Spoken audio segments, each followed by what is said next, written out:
Dans cette vidéo, on va voir un algorithme pour détecter si un mot est un anagramme d'un autre mot. Alors c'est quoi un anagramme? Je le rappelle, imaginez que j'ai un mot de base qui s'appelle par exemple argent. Et le mot à checker, que j'appelle mot, et c'est gérant. Vous voyez bien à vue d'œil que gérant c'est l'anagramme d'argent. L'idée ici consiste à regarder si chaque lettre, je vais parcourir chaque lettre du mot de base. Par exemple, je vais regarder la lettre A et je vais regarder ici si j'ai une lettre A. Si je la trouve, je l'enlève. Je l'enlève d'ici. Ensuite, je passe à la deuxième lettre. Je vais boucler sur le mot et je vais trouver la lettre R et je l'enlève. Et si c'est un mot qui est un anagramme de argent, ben à la fin de la boucle, c'est-à-dire quand je vais voir, je vais jusqu'à la lettre T et je vais enlever la dernière lettre, la variable mot sera une variable, une chaîne vide. En PHP, on n'a pas la possibilité de parcourir une chaîne de caractères. Par contre, on peut parcourir un tableau d'éléments. Donc ici, chaque élément du tableau sera une lettre. Et comment on obtient ça? Eh bien ça c'est classique, c'est grâce à un split. On va splitter le mot. Je vais appeler base array le mot split base, str split. Comment je suis arrivé à cette fonction? J'ai simplement cherché sur Google comment splitter, moi j'ai cherché en anglais comment splitter un mot pour avoir un tableau. Idem pour mot array str split, la variable mot, et je vais parcourir le mot de base. On parcourt le mot de base. Ensuite, on va faire une boucle for très simple, un for each. On va faire un for each sur base array as lettre. Je vais parcourir chaque élément du tableau base array. Et dans cette boucle, j'ai une deuxième boucle. Je vais parcourir le tableau de lettres mot array. Je vais utiliser la boucle for traditionnelle, for égale 0. Vous comprendrez pourquoi tout à l'heure. I inférieur à count mot array. Et je fais i++. Ma deuxième boucle va parcours du mot à checker. Qu'est-ce qu'on fait dans cette boucle for? Donc je vais dans ma boucle externe, je vais être la première lettre et dans ma boucle interne, je vais parcourir le mot gérant, toutes les lettres de gérant. Donc si je trouve une lettre qui est pareille que la première lettre, je la supprime. Pour avoir la position de la lettre, j'ai besoin de son index. Et donc je compare if la lettre, donc la première lettre externe, est égale à mot array i, on va l'enlever du tableau. En PHP, c'est unset. Unset parce que j'ai cherché aussi sur Google. En fait, je la connaissais, mais je n'étais pas sûr à 100%. Donc, Google joue un très grand rôle. J'enlève la lettre. Et ce qu'on voit, c'est que quand on fait unset, les index ne sont pas préservés. On va faire un print.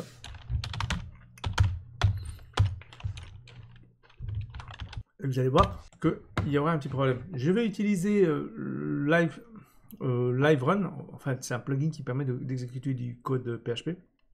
Sur VS Code, des fois, il a tendance, une fois sur deux, a tendance à ne pas bien marcher. Donc, si bien que si vous avez fait un code bon, il va sortir des mauvais résultats. Pour l'illustrer, je vais le faire ici, mais tout à l'heure, je vais tout faire tourner dans un navigateur. Une fois qu'il a enlevé la lettre, alors c'est bien moi array que je... Oui.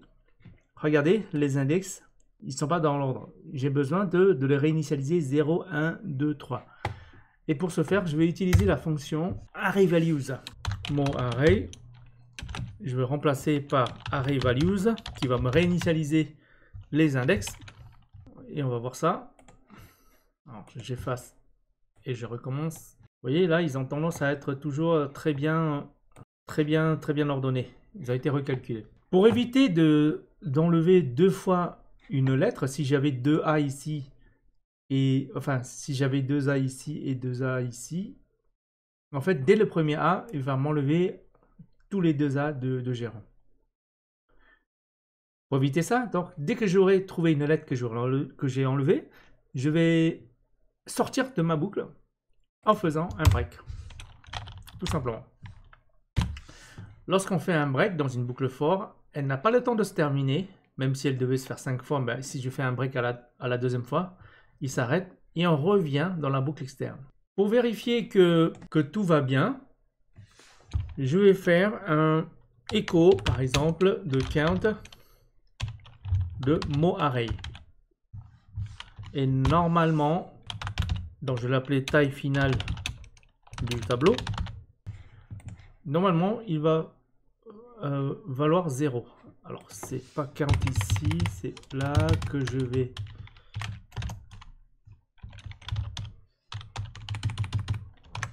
Je vais relancer la machine et je n'aurai qu'une phrase en sortie.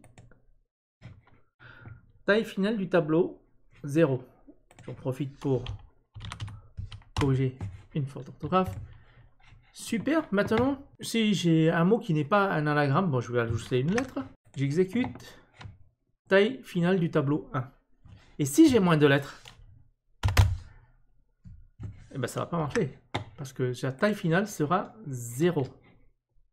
Et pourtant, je suis sûr que ce n'est pas un anagramme. On peut très simplement, pour éviter ça, comparer la longueur des lettres, enfin la longueur des mots, pour vérifier s'ils ont déjà la même longueur. Hein, on peut faire ça. If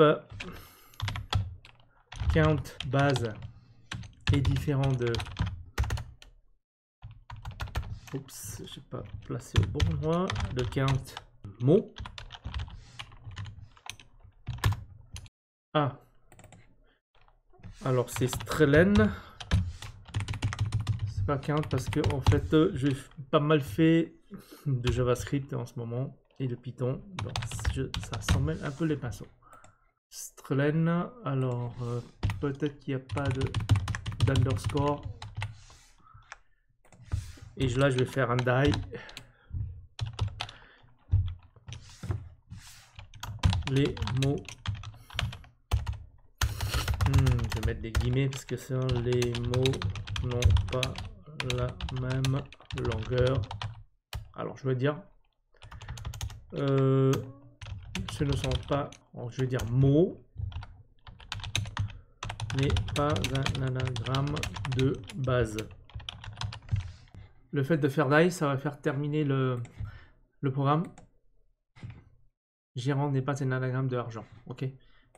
Je vais remettre la lettre. Tableau, taille finale du tableau, c'est ça. Ou je peux faire, je vais faire je vais faire une belle phrase.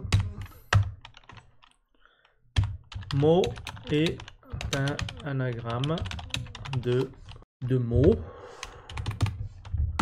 Et donc ça, c'est pas à tous les coups. C'est if count mot array égale à 0.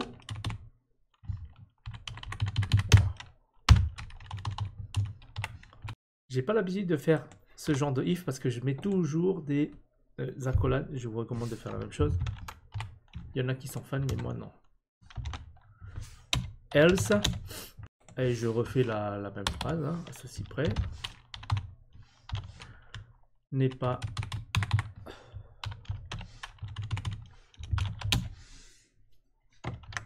on peut y aller. Donc là, ça va être un anagramme. J'ai raté un anagramme de gérant. Oh, j'ai marqué 2 fois. C'est base.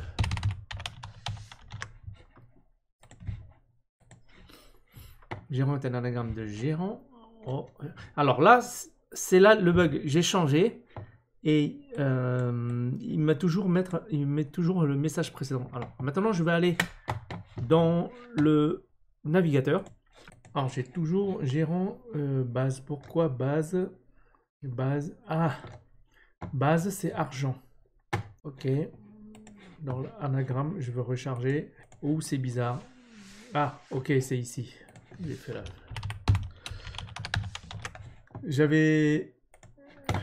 En fait, j'avais fait une erreur ici. J'avais mis mot est un anagramme de mot. c'est pour ça que ça ne marchait pas.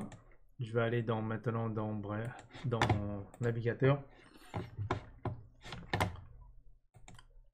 Et voilà, j'ai rendu un anagramme de argent. Maintenant, on va changer le mot. Je vais ajouter une lettre. Je vais ajouter une lettre. Donc, gérante n'est pas un anagramme d'argent. Et on va mettre un mot plus court. Gérant n'est pas un anagramme d'argent.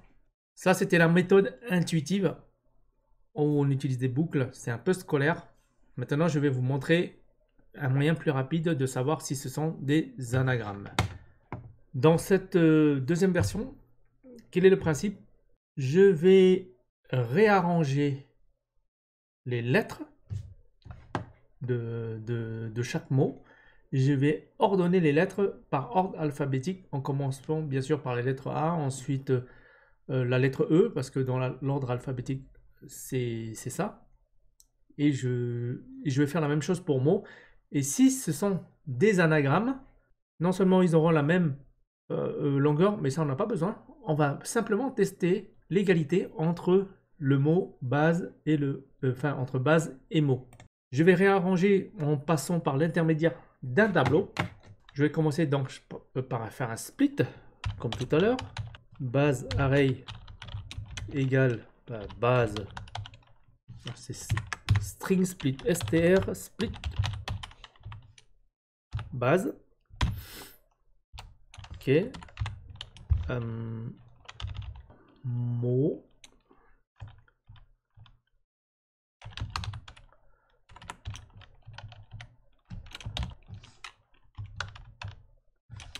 Je vais réordonner, je vais faire une opération de tri. Et pour trier sur les valeurs, c'est assort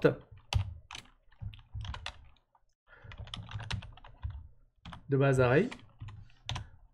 Assort, c'est une fonction, on passe par, pas par valeur, mais par référence. Ça veut dire que ça va modifier la variable d'origine. Donc on n'a pas besoin de dire base array égale assort de base array. Non.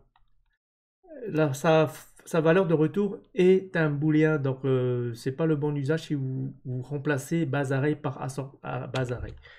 Il suffit de faire simplement ça.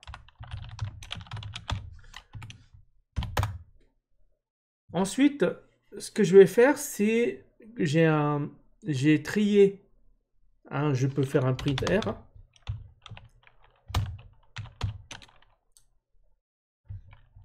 De assort, pardon, de base. Regardez. Alors c'est base array.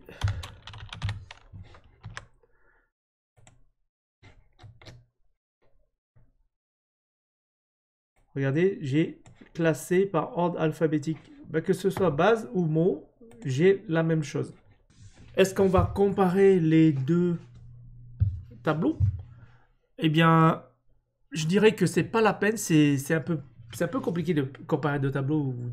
Vous pouvez utiliser la fonction compare, mais ça va vous nécessiter de réordonner peut-être des choses, les index, mais j'ai plus simple.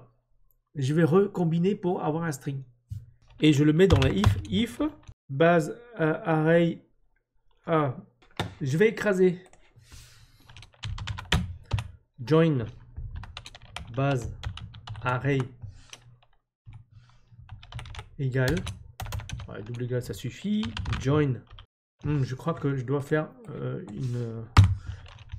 une affectation avant. Base égale join base array. Et là pareil, là je fais mot.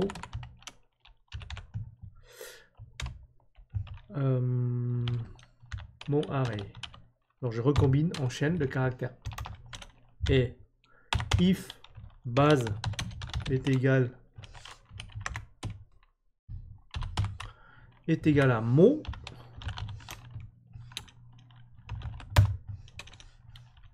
eh bien echo. Ensuite on a le else.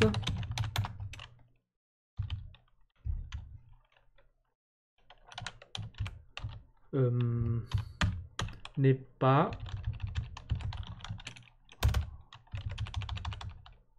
Oh, qu'est-ce que je fais? Qu'est-ce qui se passe? N'est pas un anagramme de base.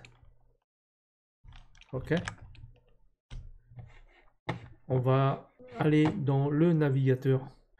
Ah, le souci, c'est que j'ai modifié les mots.